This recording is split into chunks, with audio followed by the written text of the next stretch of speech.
तो नमस्ते, प्रणाम करती हूँ। मैं सुमित्रा यादव अपने YouTube चैनल पे आप सभी दर्शकों का स्वागत बंदन करती हूँ। मेरे चैनल का नाम है सुमित्रा सोहर 001। जैसे कि मैं अपने चैनल पे एक प्यारा सा कजरी गीत लेकर आई हूँ। इसको फुल आवाज करके सुनना और लास्ट तक बने रहना, जब ही गीत का आनंद आएगा। बहुत ज़्यादा शेयर करना, सपोर्ट करना और सब्सक्राइब करना, लाइक करना। कमेंट में बताना गीत कैसा लगा। समय बहुत कम है, देर न करते हुए सुनाती हूँ।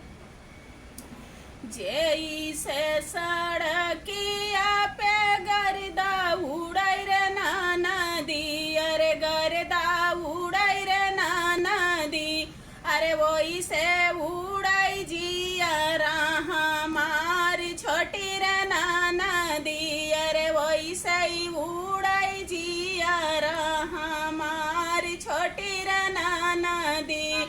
जैसे सड़किया पे गर्दा उड़ै रे नाना दी, अरे गर्दा उड़ै रे नाना दी, अरे वही से उड़ै जिया हमारी छोटी रे नाना दी, अरे वही से उड़ै जिया हमारी छोटी रे नाना दी।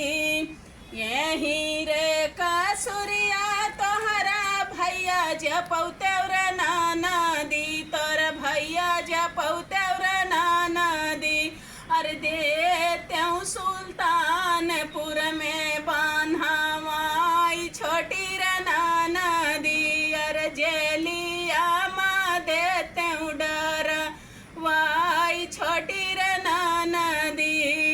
यही रे कसुरिया तोहरा भैया जपौते रे नाना दी, तोर भैया जपौते रे नाना दी, अरे देत्यूं सुल्तानपुर में बांधवाई छोटी रे नाना दी, अरे जेलिया माँ देत्यूं डर वाई छोटी रे नाना दी, अरे जेलिया माँ देत्यूं डर वाई छोटी रे नाना दी।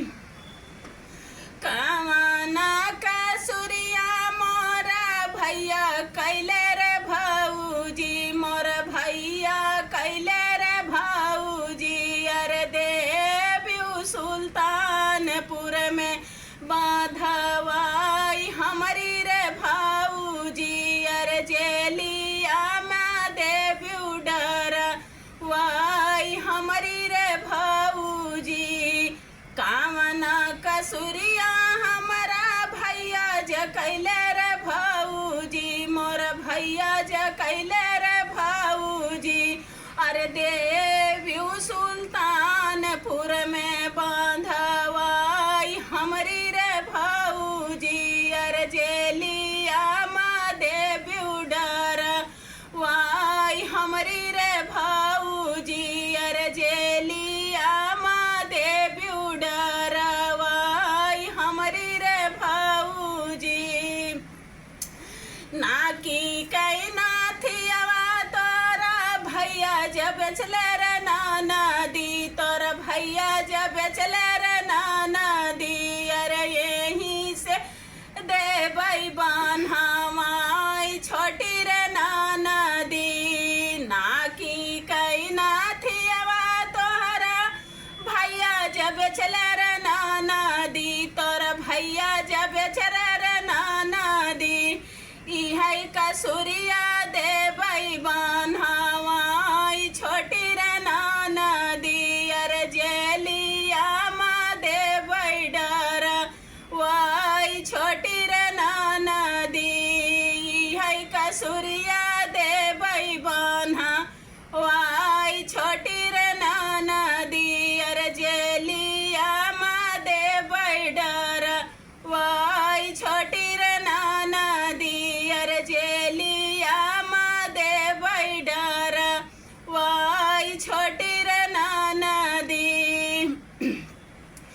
गले के हारा हुआ बंध किया धरबै रे भाऊजी, बंध किया धरबै रे भाऊजी, अरे आपन बिरना ले छोड़वाई बिरना ले बई छोड़वाई हमरी रे भाऊजी गाले के हाराउआ गिरुइया धरबई रे भाऊजी गिरुइया धरबई रे भाऊजी अरे आपन बिरना ले बई छोड़वाई हमरी रे भाऊजी अरे आपन बिरना ले बई छोड़वाई हमरी रे भाऊजी जेई से सड़किया पे गरिदा उड़ई रे नदी अरे गरिदा उड़ई रे नदी अरे वैसे ही उड़ई जियारा हमारी छोटी रे नदी अरे वैसे ही उड़ई जियारा हमारी छोटी रे नदी जेई से सड़किया पे गरिदा उड़ई रे नदी अरे गरिदा उड़ई रे नदी अरे वैसे ही उड़ई जियारा हमारी छोटी रे नदी अरे वैसे ही उड़ई जियारा हमारी छोटी रे नदी जियारा हमारी छोटी रे नदी। तो दोस्तों ये गीत कैसे लगा इसको कमेंट में ज़रूर बताना। सब्सक्राइब करना, एक बार लाइक करना बार बार। मैं आपकी सुमित्रा, धन्यवाद। मिलती हूँ अगले वीडियो में।